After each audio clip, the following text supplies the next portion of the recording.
Welcome to Penrose Learning, where we make understanding easy. You start by confirming your operating system matches the Wi-Fi USB's driver. Once done, plug the adapter into a powered USB 2, 0 or 3, 0 port, avoid hubs. Open network settings to detect the new adapter and note its name.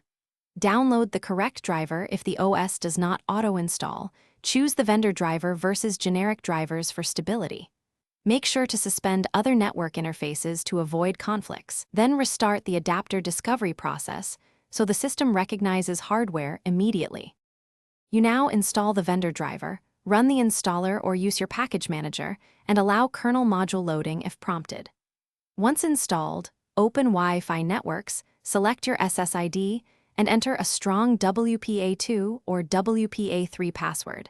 This secures the link. Make sure to configure IP settings, use DHCP for most users, or set a static IP when required by your network. Test connectivity by pinging a reliable host and check signal strength.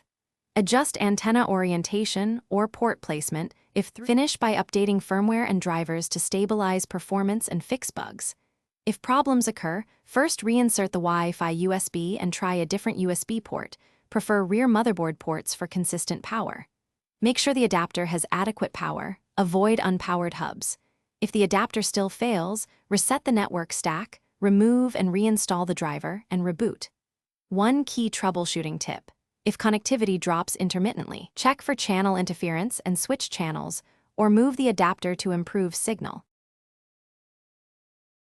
Thanks for watching. If this was helpful, leave a like and consider subscribing. See you next time.